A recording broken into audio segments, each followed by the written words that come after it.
नाम, लीला और धाम।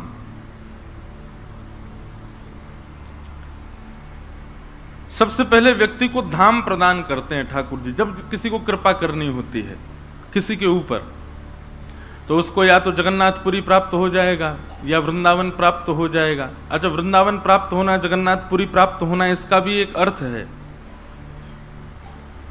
वृंदावन जाकर के तन भले ही कहीं भी चला जाए पर मन में सदा वृंदावन रहे तो समझो वृंदावन प्राप्त हुआ। जगन्नाथपुरी जाने के बाद तन भले ही कहीं भी चला जाए पर मन में सदा जगन्नाथपुरी रहे, श्री जगन्नाथ जी विराजमान हैं, तो इसका तात्पर्य हुआ जगन्नाथपुरी प्राप्त हुआ। मतलब तन कहीं भी चला जाए पर मन में सदा वही धाम विचरण करता रहे, वहीं की स्मृति बनी रहे, तो इसका मतलब धाम प्राप्त हुआ। आप राउल केला में रहते हैं पर वृंदावन जाने के बाद राउल केला में तो हैं, यहां की गर्मी सर्दी पड़ती है, यहां पे गर्मी सर्दी जो भी है मौसम है, पर आपका स्थिति ऐसी है कि 24 घंटा मानसिक भाव से आप वृंदावन में ही हो, तो समझो कि अब धाम प्राप्त हुआ। तो ठाकुर जी को जब अनुग्रह करना होता है तो सबसे पहले धाम प्रदान करते हैं। जब व्यक्ति धाम प्राप्त कर लेता है तो धाम प्राप्त करने के बाद फिर भगवान उसको परखते हैं, और परखते परखते देखते हैं कि धाम निष्ठा से स्वीकार किया है, धाम को हृदय में विराजमान करके नित्य धाम के प्रति भाव रखता है, धाम से प्रेम करता है, तब ठाकुर जी उसको लीला प्रदान करते हैं। लीला दो प्रकार से प्राप्त होती है, बहुत ध्यान से सुनना। प्रथम लीला जो आप कथा में सुन रहे हो, यहां हमने कोई लीला सुनाई और उस लीला का आपको दर्शन होने लगा। ठाकुर जी की बाल लीला सुनाई, ठाकुर जी की रास लीला सुनाई, ठाकुर जी की माखन चोरी लीला सुनाई। अब वो लीला आप सुन तो मुझसे रहे, पर नेत्र बंद हो गए या नेत्र खुले भी हैं तो भी वो छवि दिखने लग जाए, तो प्रथम लीला का दर्शन तो ऐसे होता है। दूसरी लीला का दर्शन होता है कि आपने किसी से सुना नहीं, पर अनायास ही आपके ध्यान में एक लीला प्रकट हो गई। वो कहीं आपने सुनी नहीं है, कहीं पढ़ी नहीं है, अनायास ही एक अलग सी लीला आपको दिखने लगी, आपके चिंतन में आने लगी, तो समझो लीला प्राप्त हुई।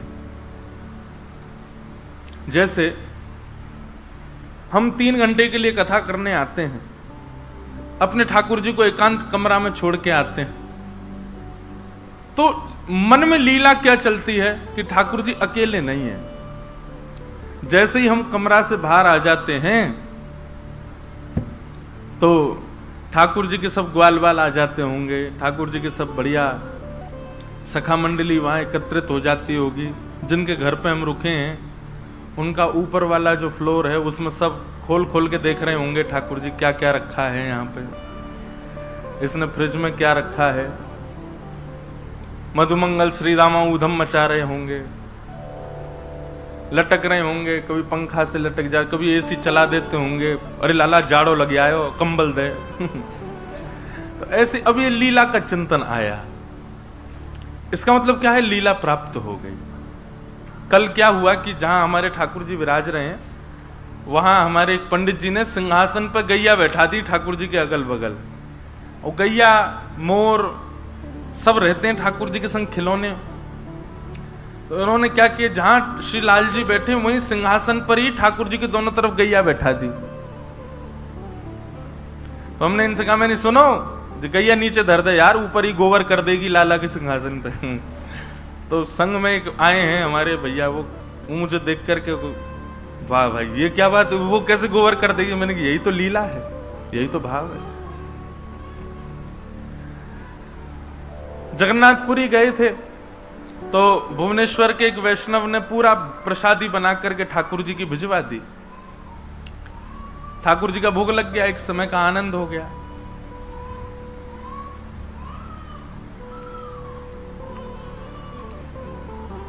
कहां रुदन कर रहे हैं गोपाल जी,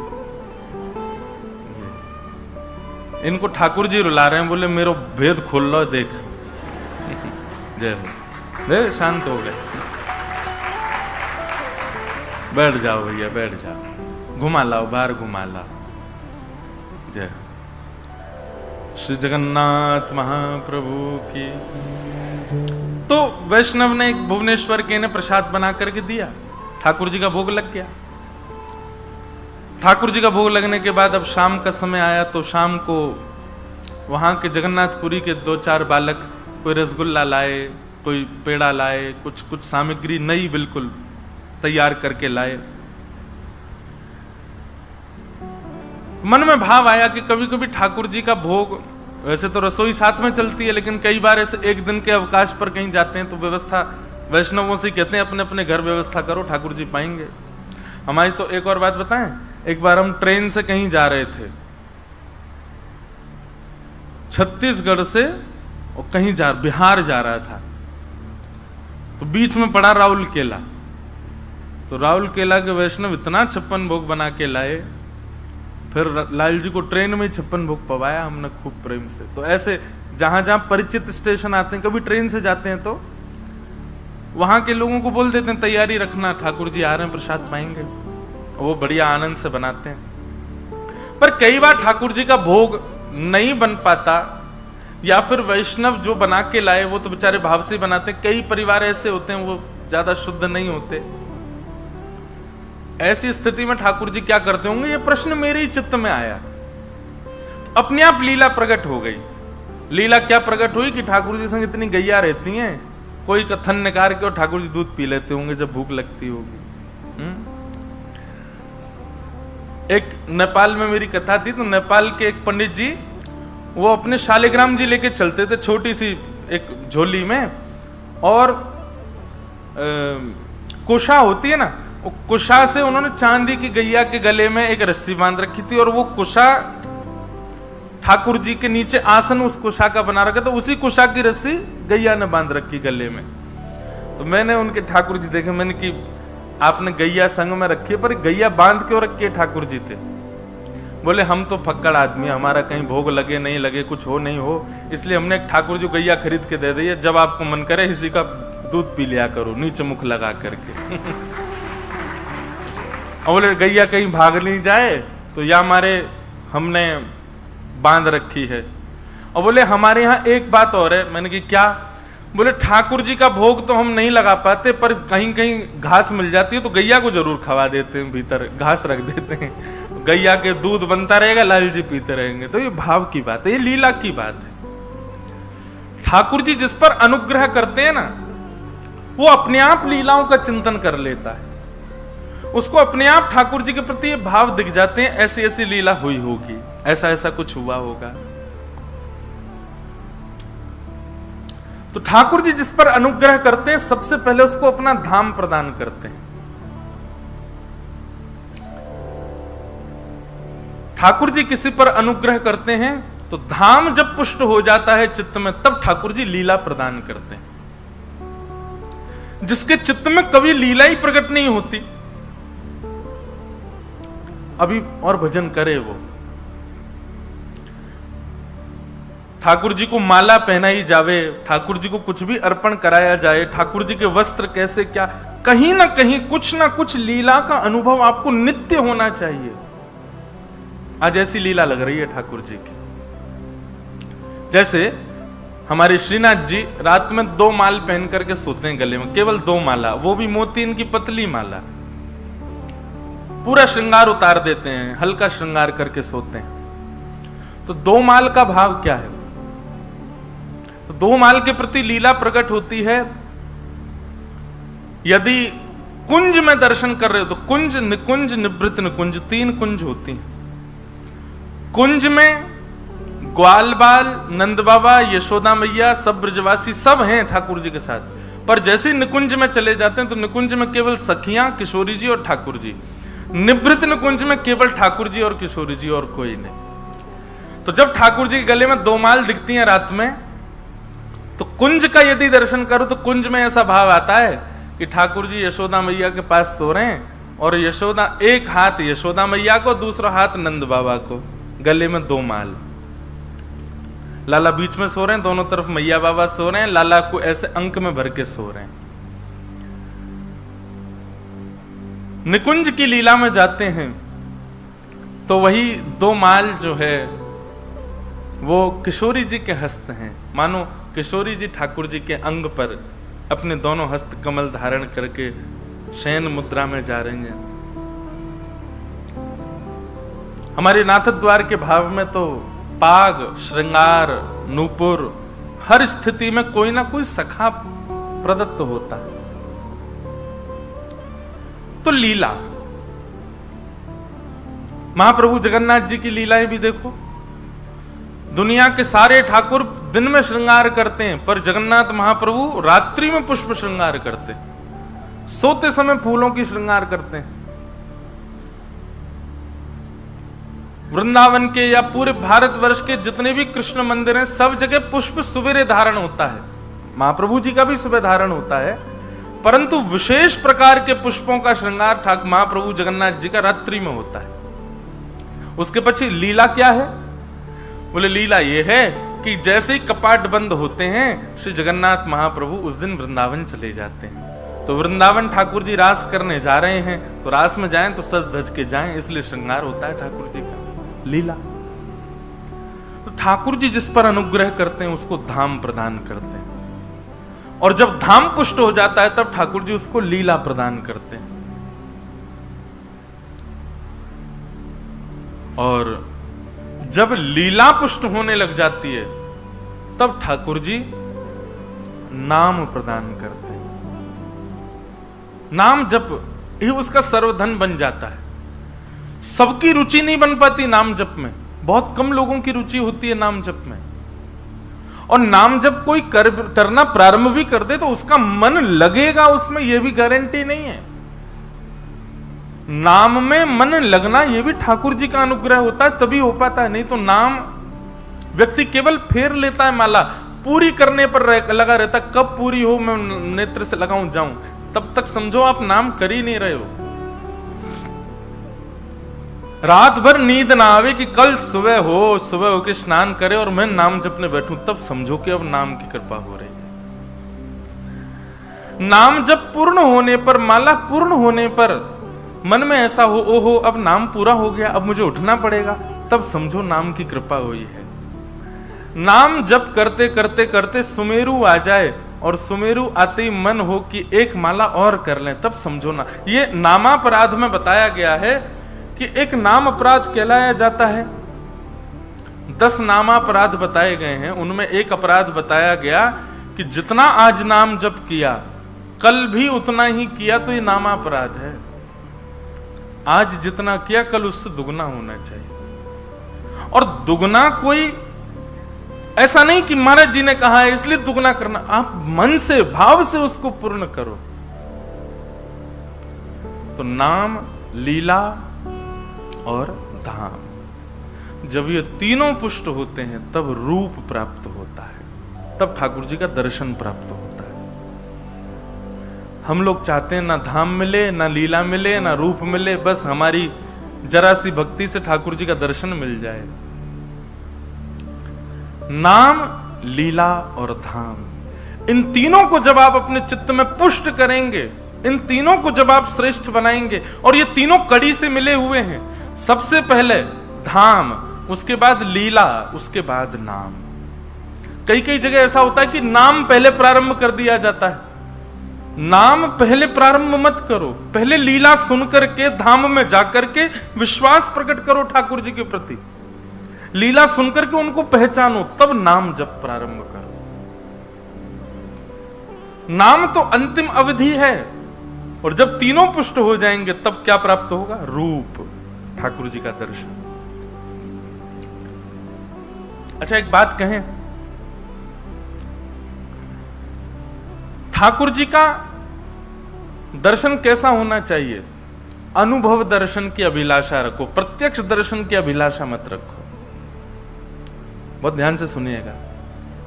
आप रख भी सकते हैं स्वच्छंद, मैं अपनी बात कर रहा हूं। मुझे ज्यादा ठाकुर जी से ये अभिलाषा नहीं रहती कि आप प्रत्यक्ष दिखो, मुझे बस ये रहता आप बस अनुभव करा दो। बस मुझे ये पता चल जाए कि हाँ अभी इस वक्त यहां लाल जी बैठे थे, अभी अभी ऐसी लीला करके गए हैं, अभी अभी ऐसा कुछ हुआ होगा, ये अनुभूति मुझे उसमें ज्यादा सुख मिलता है कि हाँ लाल जी ऐसा करके, कहीं प्रत्यक्ष दिख गए तो कहीं अभिमान ना हो जाए, कहीं मान ना हो जाए अपने ऊपर।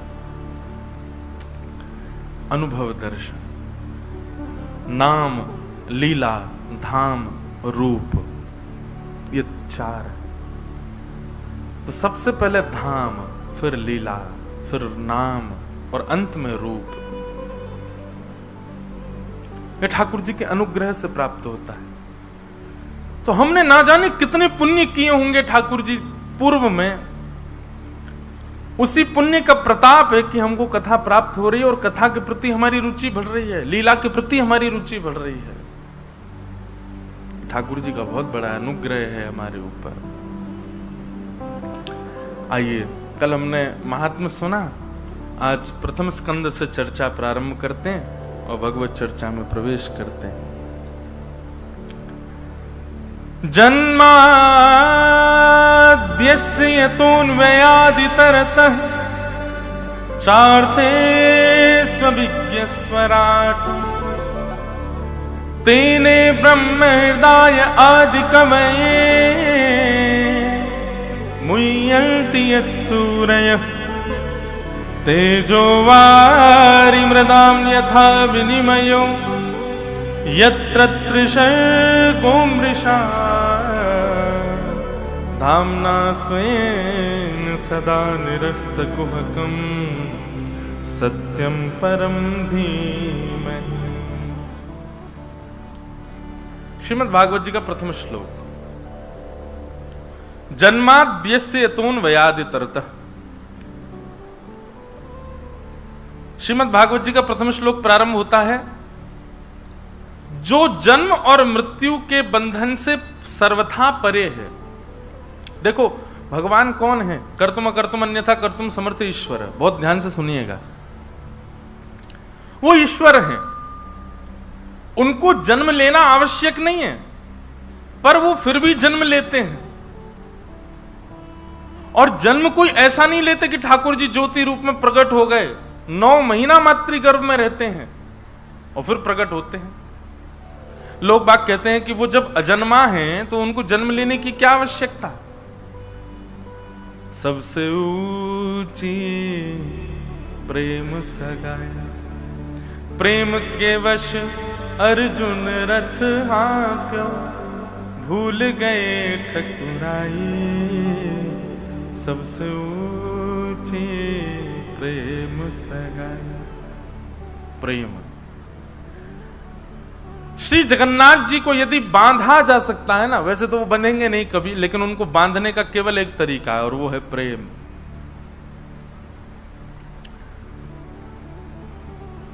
वो अजन्मा है, उनको जन्म लेने की कोई आवश्यकता नहीं, परंतु फिर भी वो जन्म क्यों लेते हैं? क्योंकि प्रेम।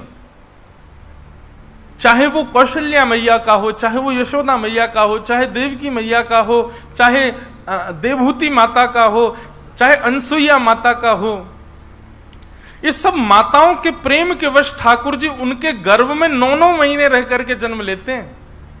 ऐसा नहीं कि केवल आ गए पुत्र बनकर के ज्योति रूप में प्रकट हो गए, बस हो गया काम, मैया आ गए हम आपके पुत्र। नहीं, पूरी जो अनुभव एक मां को 9 महीने तक अपने गर्भ के बालक के प्रति होता है, वैसा अनुभव ठाकुर जी कराते हैं 9 महीने तक, उसके बाद जन्म लेते हैं। वो अजन्मा है, लेकिन फिर भी प्रेम के वश आकर के ठाकुर जी सब करते हैं। मैं कथाओं में कहा करता हूं कि भगवान इतने नियमों में क्यों रहते हैं? ठाकुर जी जितने नियम में रहते हैं उतना नियम में कोई नहीं रहता।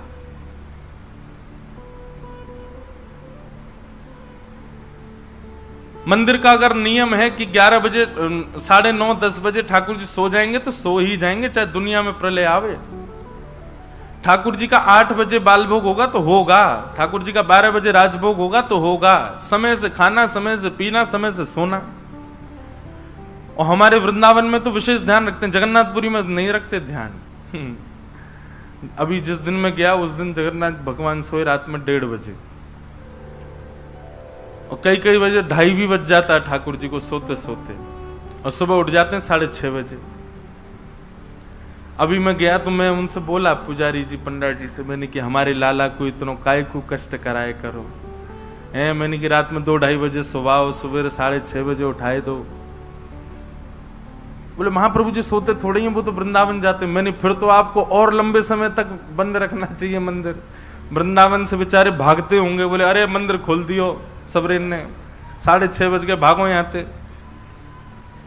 मैं फिर तो और लंबा समय ठाकुर जी को विराजमान करो। बोले वृंदावन में तो सखियों और श्री राधा रानी के संग रास करने गए, यहाँ पे भी तो लाखों वैष्णव आते हैं, उनके संग भी तो रास विहार करना है। तो पुरी में तो नियम, क्योंकि परब्रह्म के वहां नियम बहुत हैं, ठाकुर जी को ये कराना उसके बाद ही सोएंगे, इतने नियम होते हैं कि उसी में ही विलंब हो जाता है ठाकुर जी को। पर कभी कभी चित्त में ऐसा भाव आता है कि परब्रह्म इतने नियम में क्यों बंधा है, भगवान इतने नियमों में क्यों रहते हैं।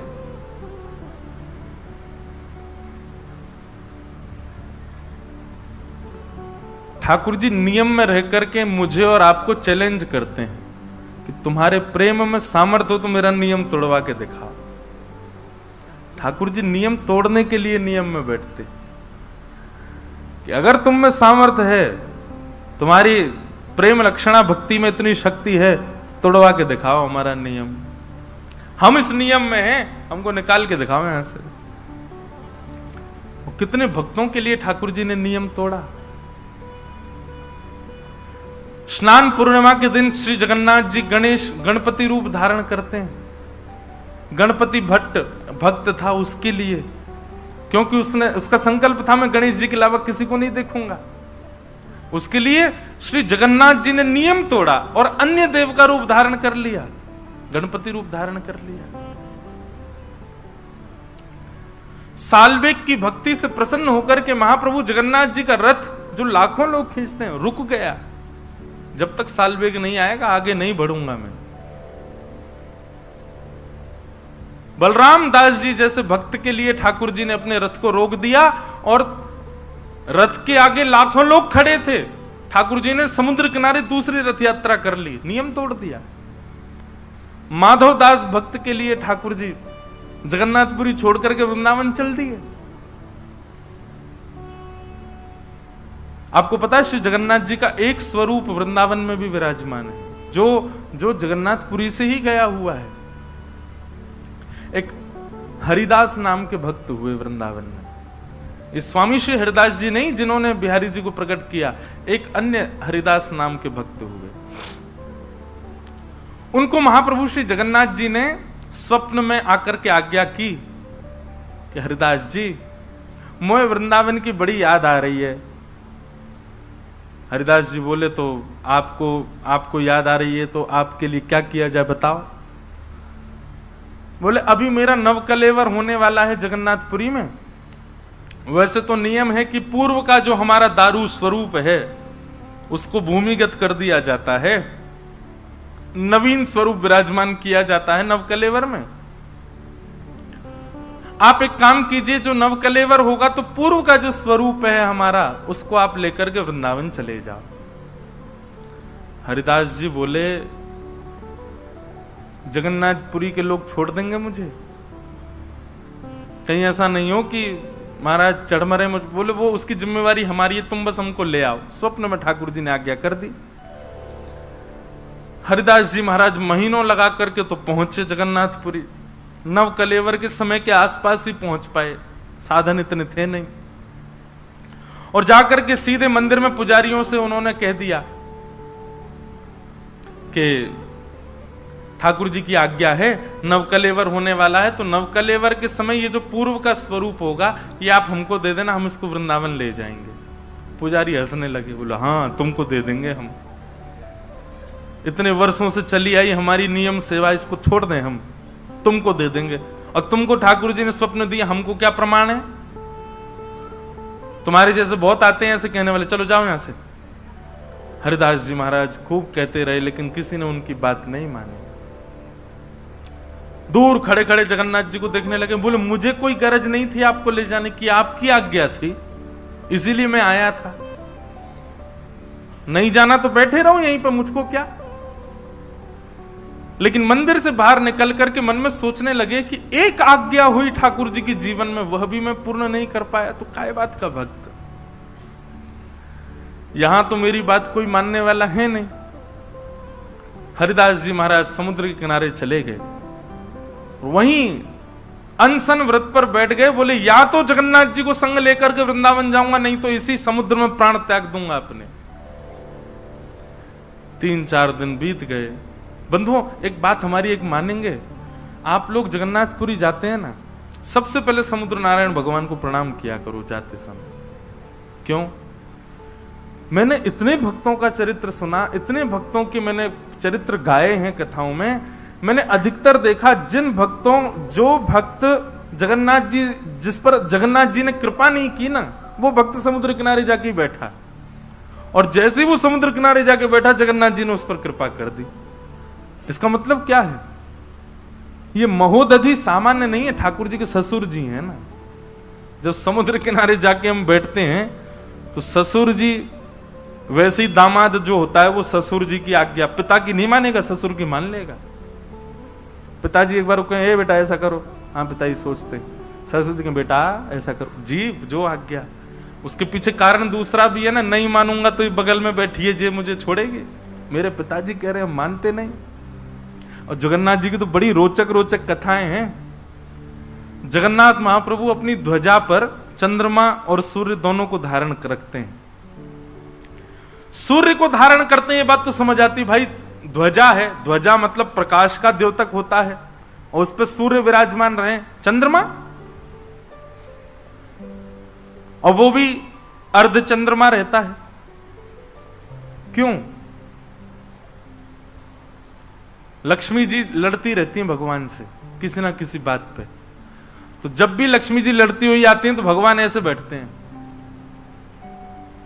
तो लक्ष्मी जी ऊपर देखती हैं, और जैसे ऊपर देखती हैं तो सूर्य से प्रकट लक्ष्मी, सूर्य से प्रकट चंद्रमा, यानी लक्ष्मी के भैया। और जब अपने भैया को ध्वजा पर देखती हैं तब लक्ष्मी जी का क्रोध शांत होता है। अच्छा अच्छा, नहीं कोई बात नहीं, भैया बैठा रखे हमारे ऊपर, तब लक्ष्मी जी का क्रोध शांत हो जाता है। नहीं तो भगवान कभी कभी इशारा, ऐसे इशारा करते हैं तो लक्ष्मी सोचती है कहीं ये ना सोच रहे हो कि इसको निकालो ध्वजा से, तो लक्ष्मी शांत हो जाती है अपने आप। अरे नहीं, कोई बात नहीं, आप जो करो सब अच्छा। तो गृहिणी का जो सम्मान है वो ठाकुर जी भी करते हैं, और गृहिणी के कारण गृहिणी के पिता का भी सम्मान करते हैं। तो मुझे ऐसा लगता है, मैंने अधिकतर भक्तों के विषय में देखा, जगन्नाथपुरी जाने वाले भक्तों ने जब तक समुद्र का आश्रय नहीं लिया, प्रभु ने कृपा नहीं की उसके ऊपर। इसलिए सबसे पहले समुद्र नारायण को प्रणाम करो, वहां की रज जो है उसको वंदन करो, उसके बाद महाप्रभु जी के पास जाओ, देखना, और भक्तों से विशेष आपको दर्शन होगा। ससुर जी से पहले मिलके आए हैं, ससुर जी की अप्रोच से आए हैं। तो श्री हरिदास जी जाकर के समुद्र किनारे रुदन करने लगे, अन्य जल का त्याग करके अनशन पर बैठ गए। तभी महाप्रभु जगन्नाथ जी ने राजा को स्वप्न दिया और कहा, मेरे परम वैष्णव श्री हरिदास जी आए हैं और मेरी उनको आज्ञा हुई है, आप मेरे सारे रूपों को नवकलेवर के समय भूमिगत कर दिया करें, परंतु अब का जो स्वरूप है इसको वृंदावन भेजो, मुझे एक रूप में वृंदावन रहना है और हरिदास जी के साथ भेजो। तब राजा ने भगवान की आज्ञा मान करके हरिदास जी को बुलाया, और पहली बार जगन्नाथपुरी में ऐसा हुआ कि नवकलेवर के बाद श्री जगन्नाथ महाप्रभु का जो स्वरूप था वो वृंदावन गया, और आज तक जगन्नाथ घाट पर श्री जगन्नाथ जी विराजमान है। बोलो जगन्नाथ महाप्रभु की जय। ऐसे श्री जगन्नाथ जी। तो प्रेम प्रधान है, वे जन्म और अजन्म से सर्वथा परे हैं, परंतु उनकी इच्छा हो जाए तो वो कुछ भी कर सकते हैं। इसलिए कभी ये विचार नहीं करना चाहिए भगवान को तो इसकी जरूरत ही नहीं थी, भगवान तो ये करना ही नहीं चाहिए था, भगवान को इसकी जरूरत ही नहीं है, भगवान तो इस सत्ता में होने ही नहीं चाहिए। वो सर्वथा स्वतंत्र हैं, वो कुछ भी कर सकते हैं। कर्तुम अकर्तुम अन्यथा कर्तुम समर्थ ईश्वर, इसीलिए उनका नाम ईश्वर है। भले ही शास्त्रों में वेदों में निषेध बताया गया हो कि ये निषेध है, ठाकुर जी को ये निषेध है, ऐसे नहीं जाना चाहिए, ऐसे नहीं भोजन बनाना चाहिए, ऐसे नहीं सेवा करनी चाहिए, पर उनकी इच्छा हो जाए तो वो सब करवा भी सकते हैं, नियम से परे जा करके। कई घरों में, कई संप्रदायों में ऐसा नियम है, ठाकुर जी का भोग ऐसे बनना चाहिए, इतने अपरस में बनना चाहिए, नदी के जल से ही बनना चाहिए, मिट्टी के बर्तन में ही बनना चाहिए, केले के पत्ते में ही पधराना चाहिए, इतने नियमों में इतने बजे ही होना चाहिए। पर ठाकुर जी उसमें बंधे नहीं है, वो स्वतंत्र आ जाएं तो वो कुछ भी कर सकते हैं। वो कर्माबाई के बिना नवे दिवे खिचड़ी को भी खाने चले जाते हैं, और उस खिचड़ी को खाने जाते हैं जो कर्माबाई बिना नहाए धोए बनाती, और चम्मच कलची से नहीं, कभी कभी दांतुन करती करती दांतुन के पिछले भाग से चला देती, उसको खाने ठाकुर जी पहुंच जाते। तो वे कौन हैं? वो सर्व स्वतंत्र हैं। हम कहते भले ही हैं ये नियमों में ठाकुर जी हैं, पर ये सब कहने की बात है। यदि वो अपने पर आ जाएं तो उनके लिए कोई नियम नहीं है, वो सर्व स्वतंत्र हैं, वो कुछ भी कर सकते हैं, ठाकुर जी का स्वभाव है ऐसा।